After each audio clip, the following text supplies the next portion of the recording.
Você já parou para pensar em como uma civilização antiga, sem máquinas modernas, sem tecnologia computadorizada, sem ferramentas elétricas, conseguiu construir estruturas tão monumentais que desafiam até mesmo a engenharia contemporânea? Estamos falando de estruturas que perduram há mais de 4.500 anos. Estruturas que foram construídas com uma precisão tão extraordinária que os cientistas modernos ainda se perguntam: como eles fizeram isso? Bem-vindo a um mergulho profundo na engenharia do Antigo Egito. Este é o vídeo que vai revelar os segredos por trás da construção das pirâmides. Imagine-se no Egito Antigo, há 4.500 anos. O sol nascente ilumina o deserto, e diante de você emerge uma estrutura colossal, a Grande Pirâmide de Gizé. 2.300.000 blocos de pedra, cada um pesando em média 2,5 toneladas, alguns pesando até 80 toneladas, empilhados com uma precisão de apenas 3 milímetros de diferença, sem cimento moderno, sem máquinas, sem eletricidade. A pergunta que todos fazem é: como foi possível? A Grande Pirâmide de Gizé não é apenas um monumento. É um testemunho do gênio humano. É uma declaração de poder, de fé, de organização social sem precedentes. Mas aqui está o que a maioria das pessoas não sabe. A construção das pirâmides não foi um mistério impossível. Não foi magia. Não foi intervenção extraterrestre. Foi engenharia. Engenharia brilhante, criativa, inovadora, mas engenharia. Durante séculos, historiadores e arqueólogos tentaram desvendar os segredos da construção egípcia.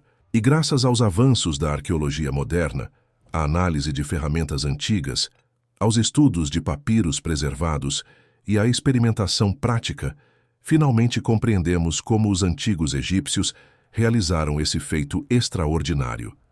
Neste vídeo, vamos explorar cada etapa da construção, desde a seleção do local, passando pela extração de pedra, transporte, logística, técnicas de elevação, até o acabamento final. Vamos entender como uma civilização antiga conseguiu organizar centenas de milhares de pessoas, coordenar recursos e construir estruturas que ainda hoje nos impressionam. E se você quer aprender mais sobre as inovações que moldaram a história da humanidade, não esqueça de se inscrever no canal e ativar as notificações, porque aqui, a cada semana, trazemos histórias que vão te fazer repensar tudo o que você acreditava saber sobre o passado. Tudo começava com uma decisão crucial: onde construir? Os antigos egípcios não escolhiam qualquer lugar. Havia critérios muito específicos. Primeiro, proximidade com o Nilo. O Nilo era a artéria vital do Egito. Era a fonte de água, de alimento e, mais importante ainda, era a rota de transporte. Os blocos de pedra eram extraídos de pedreiras que ficavam a quilômetros de distância. Transportá-los por terra seria impraticável, mas transportá-los pelo Nilo, isso era possível. Os egípcios construíram barcaças especiais, feitas de madeira e papiro, capazes de transportar blocos de até 80 toneladas. Segundo, estabilidade do solo. O local precisava ter uma base rochosa sólida, capaz de suportar o peso colossal da pirâmide. Os egípcios faziam testes de solo, cavavam poços para examinar a composição da terra. Eles compreendiam, intuitivamente, os princípios da engenharia estrutural. Terceiro, alinhamento astronômico. Os egípcios eram astrônomos brilhantes. Eles observavam as estrelas, o movimento do Sol, e usavam esse conhecimento para orientar suas construções. A Grande Pirâmide está alinhada ao norte verdadeiro, com uma margem de erro de apenas 3 minutos de arco. Para efeito de comparação, o meridiano de Greenwich tem uma margem de erro de 5 minutos de arco. Como eles conseguiram essa precisão sem instrumentos modernos? Através da observação das estrelas, especificamente da observação de Polaris, a estrela do norte, e de outras constelações que marcam os pontos cardeais. Depois de escolher o local, vinha o projeto. Os egípcios não construíam do zero. Eles tinham planos. Papiros antigos, como o papiro Hind, mostram que os egípcios possuíam conhecimento avançado de matemática e geometria. Eles compreendiam proporções, ângulos e cálculos de volume. A Grande Pirâmide tem uma altura original de 146,5 metros. Cada lado da base mede 230 metros. A inclinação das faces é de 51 graus e 50 minutos. Essas não são medidas aleatórias, são proporções cuidadosamente calculadas. Alguns estudiosos acreditam que os egípcios usavam a proporção áurea, também conhecida como número de ouro, que é aproximadamente 1618. Essa proporção aparece em várias estruturas egípcias e é considerada esteticamente perfeita pela natureza. Os egípcios criavam modelos em escala reduzida das pirâmides. Arqueólogos encontraram pequenas maquetes de madeira que mostram como os arquitetos visualizavam o projeto final. Esses modelos eram ferramentas de planejamento e comunicação. Além disso, havia os papiros de instruções, documentos que descreviam as dimensões, as proporções e até mesmo as técnicas de construção. O papiro Anastase I, por exemplo, contém problemas matemáticos relacionados à construção, incluindo cálculos de volume e área. Construir uma pirâmide exigia uma quantidade extraordinária de recursos. Primeiro, calcário. A maior parte da pirâmide era feita de blocos de calcário extraídos de pedreiras locais. O calcário é uma rocha sedimentar, relativamente fácil de extrair e trabalhar, mas ainda assim pesada e difícil de manusear em grandes quantidades. Segundo, granito. Para as câmaras internas, especialmente a Câmara do Rei, os egípcios usavam granito. O granito é uma rocha muito mais dura que o calcário, e sua extração era mais trabalhosa. Os blocos de granito da Câmara do Rei pesam até 80 toneladas. Terceiro, madeira. A madeira era essencial. Era usada para fazer trenós, rampas, andaimes e barcaças. O Egito não tinha muitas florestas, então a madeira era importada, principalmente do Líbano. Papiros antigos mostram registros de expedições para trazer madeira do Líbano. Quarto, ferramentas. Os egípcios usavam ferramentas feitas de cobre, bronze, pedra e madeira. Não tinham ferro, porque o ferro não era facilmente disponível. As ferramentas de cobre eram macias, mais eficazes. Arqueólogos encontraram ferramentas antigas que mostram marcas de uso em blocos de pedra. E, finalmente, mão de obra. Centenas de milhares de trabalhadores. Mas aqui está um ponto importante que preciso esclarecer. Não eram escravos. Pesquisas arqueológicas recentes, incluindo análises de ossos de trabalhadores e registros em papiros, indicam que eram trabalhadores livres, possivelmente recrutados durante a época de inundação do Nilo, quando a agricultura era impossível. Esses trabalhadores recebiam alimentação, cerveja e possivelmente até cuidados médicos. Arqueólogos encontraram evidências de hospitais de campo próximos aos locais de construção. Vamos agora para as pedreiras. Este é onde tudo começava. As pedreiras de calcário ficavam a apenas alguns quilômetros de Gizé. Os egípcios identificavam blocos de pedra de qualidade, marcavam as dimensões desejadas e começavam o processo de extração. O processo era simples, mas laborioso. Primeiro, eles cavavam trincheiras ao redor do bloco que queriam extrair. Essas trincheiras serviam para isolar o bloco da rocha circundante. Depois, usavam cunhas de madeira. Inseriam as cunhas em fendas naturais ou em fendas que eles criavam. Então despejavam água nas cunhas. A madeira absorvia a água, inchava e criava pressão que rachava a rocha. Esse processo era repetido até que o bloco se soltasse. Alguns estudiosos acreditam que os egípcios também usavam martelos de pedra e ferramentas de cobre para acelerar o processo. Arqueólogos encontraram marcas em blocos de pedra que sugerem o uso de ferramentas de impacto. Uma vez solto, o bloco era movido usando trenós de madeira. Os trabalhadores usavam cordas feitas de fibra de papiro para puxar o trenó. Estimativas sugerem que era necessário entre 10 a 30 homens para mover um bloco de 2,5 toneladas em terreno plano. Depois de extraído, o bloco precisava ser cortado com precisão. Os egípcios usavam serras de cobre com areia como abrasivo.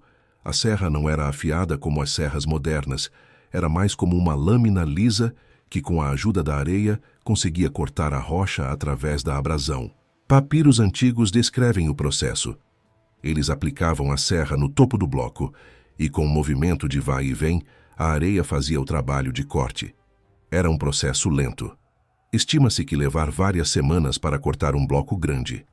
Mas os egípcios eram pacientes e eram precisos. Os blocos da Grande Pirâmide têm uma uniformidade notável. A maioria dos blocos tem dimensões muito similares, o que sugere um processo de corte bem controlado. Além disso, os egípcios desenvolveram técnicas para garantir que os blocos se encaixassem perfeitamente.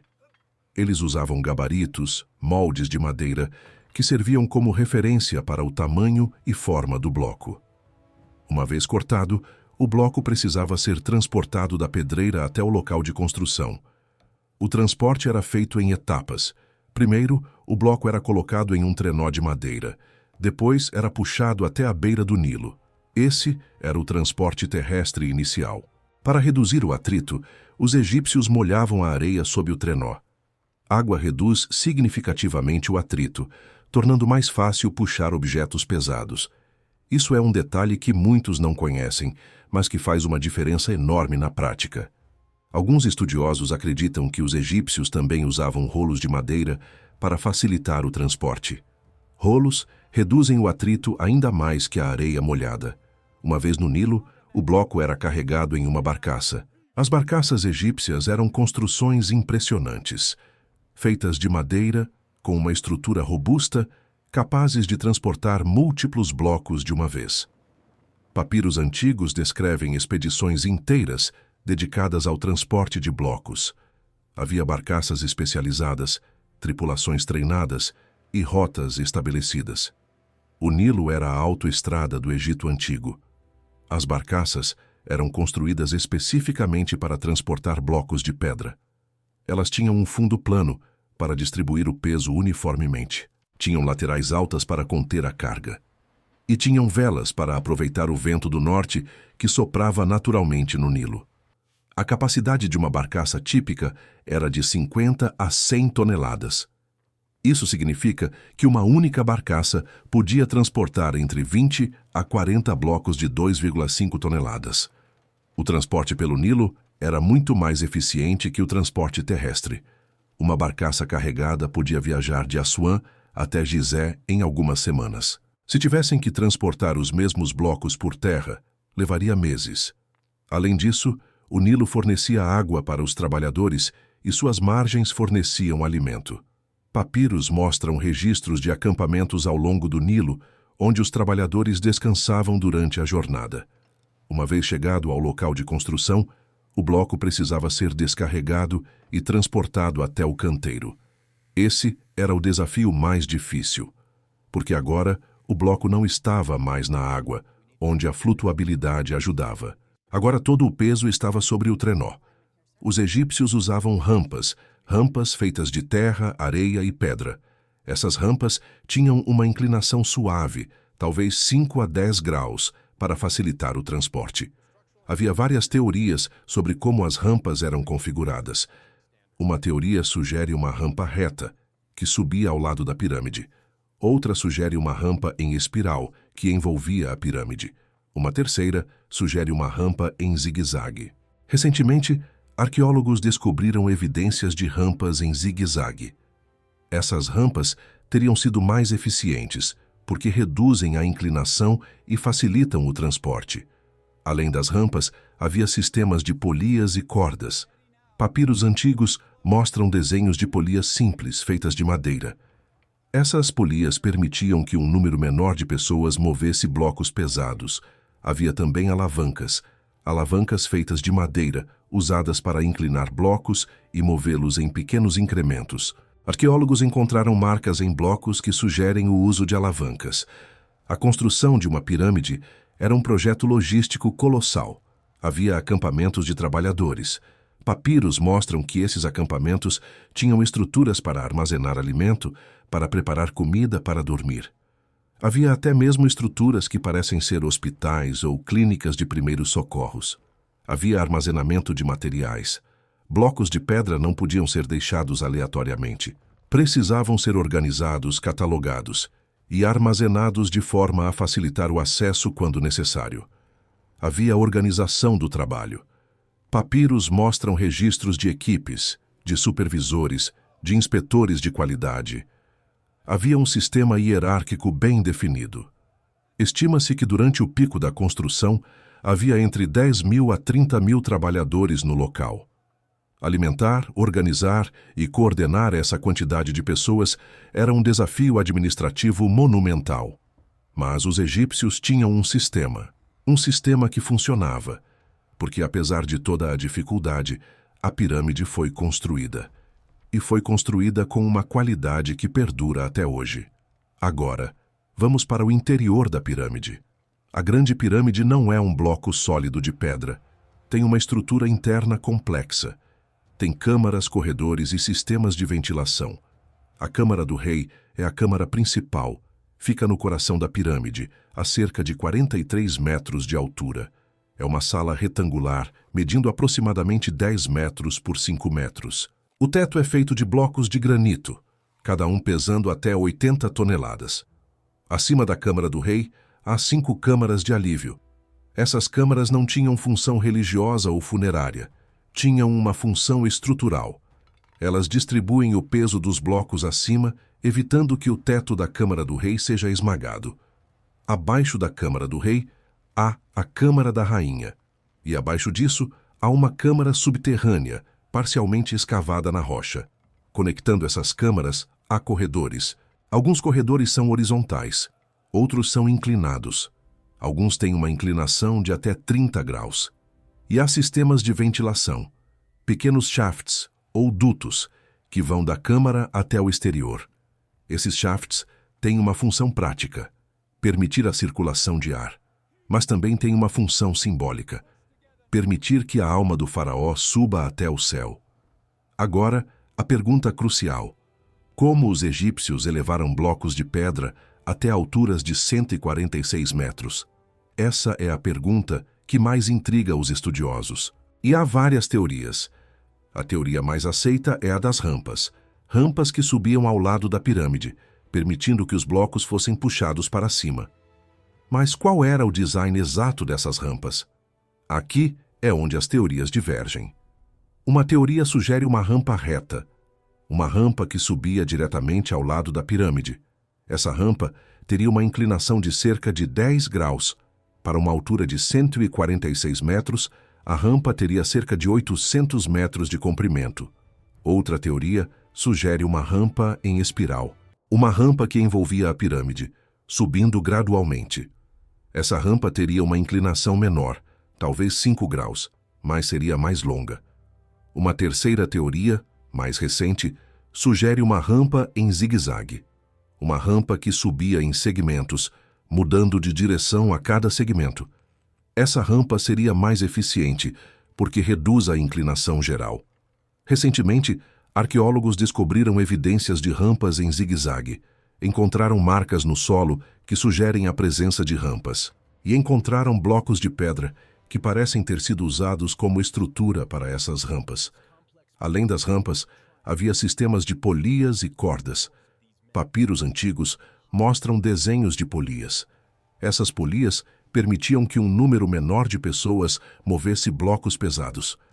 Havia também alavancas feitas de madeira, usadas para inclinar blocos e movê-los em pequenos incrementos. E havia o uso de água. Água reduz o atrito. Molhando a rampa, era possível reduzir significativamente a força necessária para puxar um bloco para cima.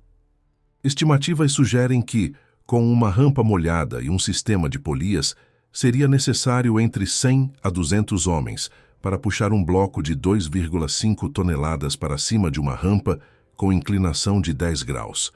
Um dos aspectos mais impressionantes da Grande Pirâmide é a sua precisão. A base da pirâmide é quadrada.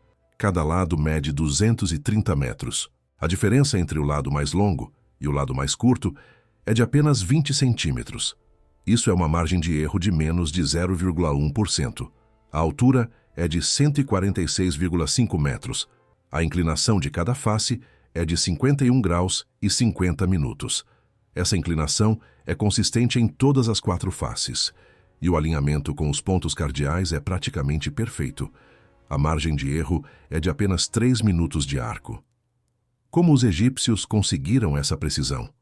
Primeiro, através da observação das estrelas. Os egípcios eram astrônomos brilhantes. Eles observavam Polaris, a estrela do norte, e outras constelações para determinar os pontos cardeais. Segundo, através do uso de nível de água. Um nível de água é um instrumento simples, um recipiente com água. A água sempre encontra um nível horizontal. Os egípcios usavam níveis de água para garantir que as bases fossem perfeitamente horizontais. Terceiro, através da geometria e da matemática. Os egípcios compreendiam proporções e ângulos. Eles usavam cordas marcadas para medir distâncias e criar ângulos retos. E quarto, através da prática e da experiência. Os egípcios construíram várias pirâmides antes da Grande Pirâmide. Cada pirâmide era uma oportunidade de aprender e melhorar as técnicas. Finalmente havia o encaixe dos blocos. Os blocos não eram simplesmente empilhados um em cima do outro. Eles eram encaixados com precisão. A margem entre blocos adjacentes é muitas vezes menor que 1 milímetro. Como era possível uma precisão tão grande com ferramentas de cobre e pedra? Primeiro, através do corte preciso. Os blocos eram cortados com uma precisão que permitia um encaixe perfeito. Segundo, através do uso de argamassa. Os egípcios usavam uma argamassa feita de calcário moído, água e possivelmente outros ingredientes. Essa argamassa preenchia os pequenos espaços entre os blocos. Terceiro, através do acabamento final. Após o encaixe, os blocos eram alisados e polidos. Papiros mostram que havia trabalhadores especializados em acabamento. E quarto, através da pressão. O peso dos blocos acima pressionava os blocos abaixo, criando um encaixe ainda mais firme. O resultado é uma estrutura que, após 4.500 anos, ainda está de pé. Ainda está praticamente intacta. Ainda impressiona qualquer pessoa que a vê. Agora, uma pergunta que sempre gera debate. Quem construiu as pirâmides? Durante séculos, a narrativa popular foi que eram escravos. Escravos hebreus, segundo algumas tradições. Escravos capturados em guerras, segundo outras. Mas a evidência arqueológica moderna sugere uma história diferente. Primeiro, não há evidência de que houvesse um número significativo de escravos no Egito durante a época das pirâmides. Os registros egípcios não mencionam escravos em massa. Segundo, análises de ossos de trabalhadores encontrados próximo aos locais de construção mostram sinais de nutrição adequada. Escravos tipicamente eram mal alimentados. Esses trabalhadores tinham uma dieta suficiente. Terceiro, papiros antigos mostram registros de trabalhadores, nomes, equipes, supervisores. Esses registros sugerem uma força de trabalho organizada e remunerada, não escravizada. Quarto, há evidências de que os trabalhadores recebiam cerveja. Papiros mencionam rações de cerveja para os trabalhadores. Escravos não receberiam cerveja como parte de sua remuneração. Então, quem eram esses trabalhadores? Provavelmente eram homens livres, possivelmente recrutados durante a época de inundação do Nilo, quando a agricultura era impossível. Nessa época, os homens não tinham trabalho agrícola, então eram recrutados para trabalhos de construção. Eles recebiam alimentação, cerveja e possivelmente até pequenos salários. Era uma forma de gerar renda durante a época em que não havia trabalho agrícola. Qual era a vida de um trabalhador na construção de uma pirâmide? Primeiro, a jornada de trabalho. Estima-se que os trabalhadores trabalhavam cerca de 10 horas por dia, durante os meses de seco. Durante a época de inundação, quando o Nilo transbordava, havia menos trabalho. Segundo, a alimentação. Papiros mostram que os trabalhadores recebiam pão, cebola, alho e cerveja. Essa era uma dieta adequada para a época. Não era luxuosa, mas era suficiente para sustentar o trabalho físico pesado. Terceiro, a saúde. Arqueólogos encontraram evidências de que havia cuidados médicos. há estruturas que parecem ser hospitais ou clínicas, e há papiros que descrevem tratamentos para lesões comuns em trabalhos de construção. Quarto, a motivação. Por que os trabalhadores faziam esse trabalho tão árduo? Parte da motivação era econômica.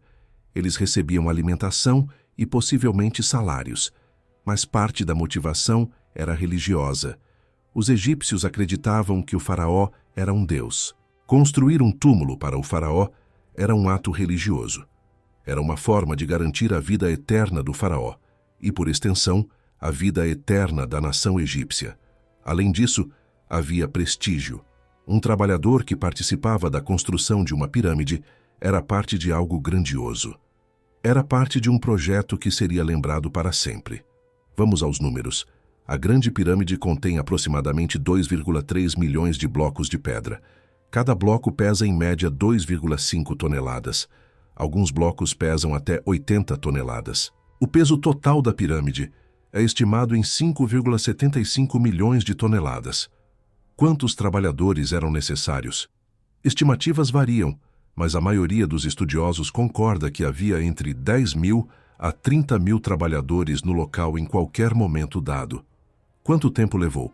A construção da Grande Pirâmide levou aproximadamente 20 anos. Alguns estudiosos acreditam que levou até 30 anos. Qual era a produtividade?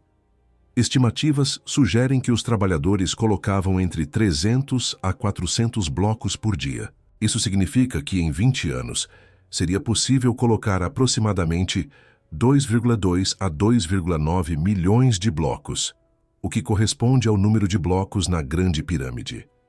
Esses números mostram que a construção da pirâmide era não apenas possível, mas também eficiente. Com uma força de trabalho organizada, com técnicas bem desenvolvidas e com um sistema logístico bem planejado, era possível construir uma pirâmide em 20 anos. A construção das pirâmides impulsionou inovações tecnológicas. Primeiro, desenvolvimento de ferramentas. Os egípcios desenvolveram ferramentas especializadas para diferentes tarefas.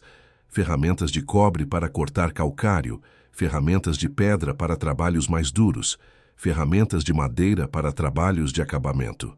Segundo, técnicas de construção. Os egípcios desenvolveram técnicas para transportar blocos pesados, técnicas para elevar blocos a grandes alturas, técnicas para encaixar blocos com precisão. Terceiro, organização administrativa. Os egípcios desenvolveram um sistema administrativo sofisticado, um sistema de registros, de supervisão, de qualidade. Um sistema que permitia coordenar centenas de milhares de pessoas. Quarto, conhecimento matemático e geométrico. A construção das pirâmides exigia conhecimento avançado de matemática e geometria. Os egípcios desenvolveram técnicas para calcular proporções, ângulos e volumes. Quinto, conhecimento astronômico. Os egípcios desenvolveram técnicas para observar as estrelas e determinar os pontos cardeais com precisão. Essas inovações não eram apenas úteis para a construção de pirâmides, eram úteis para muitos outros aspectos da civilização egípcia. Eram úteis para a construção de templos, de cidades, de sistemas de irrigação. Os princípios de engenharia usados pelos egípcios ainda são relevantes hoje. Primeiro, o uso de rampas. As rampas são ainda hoje usadas em construção. Elas são uma forma eficiente de mover objetos pesados para cima. Segundo, o uso de polias e cordas. Os sistemas de polias ainda são usados em construção moderna. Eles permitem que uma força pequena mova um peso grande. Terceiro, o uso de alavancas. As alavancas ainda são usadas em construção. Elas permitem que um homem mova um objeto que seria impossível mover sem a alavanca. Quarto, a importância da precisão. Os egípcios demonstraram que era possível construir estruturas com uma precisão extraordinária, mesmo com ferramentas primitivas. Isso inspirou gerações de engenheiros a buscar a precisão em suas construções. Quinto, a importância da organização. Os egípcios demonstraram que era possível coordenar um projeto colossal através de uma organização eficiente. Isso inspirou gerações de administradores a desenvolver sistemas de gerenciamento de projetos. Apesar de todo o conhecimento que temos, ainda há mistérios. Primeiro, os métodos exatos de construção. Sabemos que as rampas eram usadas, mas não sabemos exatamente qual era o design das rampas. Havia uma rampa reta, uma rampa em espiral, uma rampa em zigue-zague. Provavelmente havia uma combinação de diferentes tipos de rampas. Segundo, a localização das rampas. Onde exatamente estavam as rampas? Foram removidas após a construção ou foram destruídas ao longo dos séculos? Terceiro, o propósito de algumas câmaras. A Grande Pirâmide tem câmaras cujo propósito não é completamente claro. A Câmara da Rainha, por exemplo. Por que é chamada de Câmara da Rainha, se provavelmente nunca foi usada como câmara funerária? Quarto, o propósito dos shafts de ventilação. Sabemos que os shafts têm uma função prática, permitir a circulação de ar, mas tem também uma função simbólica, permitir que a alma do faraó suba até o céu. Quinto, a existência de câmaras secretas. Há evidências de que pode haver câmaras ainda não descobertas dentro da pirâmide. Câmaras que foram seladas há 4.500 anos. Câmaras que podem conter artefatos ou informações valiosas. Esses mistérios continuam a fascinar arqueólogos e estudiosos e continuam a impulsionar pesquisas e inovações em arqueologia. Então, como as pirâmides foram construídas? Através de uma combinação de fatores. Primeiro, conhecimento avançado de matemática, geometria e astronomia. Segundo, desenvolvimento de ferramentas e técnicas especializadas. Terceiro, uma força de trabalho organizada e motivada. Quarto, um sistema logístico bem planejado. Quinto, uma liderança administrativa competente. Não foi magia, não foi intervenção extraterrestre, foi engenharia. Engenharia brilhante, criativa e inovadora. A Grande Pirâmide é um testemunho do que a humanidade pode alcançar quando combina conhecimento, criatividade e determinação. É um monumento à capacidade humana de realizar o impossível. E é por isso que, 4.500 anos depois, a Grande Pirâmide continua a impressionar, continua a fascinar, continua a inspirar. Se você achou este vídeo interessante, eu tenho um favor a pedir. Primeiro, inscreva-se no canal, porque aqui, a cada semana, trazemos histórias que vão te fazer repensar tudo o que você acreditava saber sobre o passado. Histórias sobre engenharia, sobre arquitetura, sobre as inovações que moldaram a civilização. Segundo, ative as notificações, porque quando você ativa as notificações, você garante que não vai perder nenhum vídeo novo. Terceiro, dê um like neste vídeo, porque quando você dá um like, você está me ajudando a alcançar mais pessoas. Você está ajudando a espalhar o conhecimento. E quarto, compartilhe este vídeo com seus amigos. Compartilhe nas redes sociais. Porque o conhecimento é melhor quando é compartilhado. A história da construção das pirâmides é uma história sobre o potencial humano. É uma história sobre o que podemos alcançar quando nos unimos em torno de um objetivo comum. Nos dias de hoje, quando frequentemente nos sentimos pequenos e insignificantes, é bom lembrar que nossos ancestrais construíram estruturas que perduram há 4.500 anos. Estruturas que ainda hoje nos impressionam. Se eles conseguiram fazer isso, sem tecnologia moderna, sem máquinas, sem eletricidade, então o que podemos fazer nós? Obrigado por assistir. Até o próximo vídeo.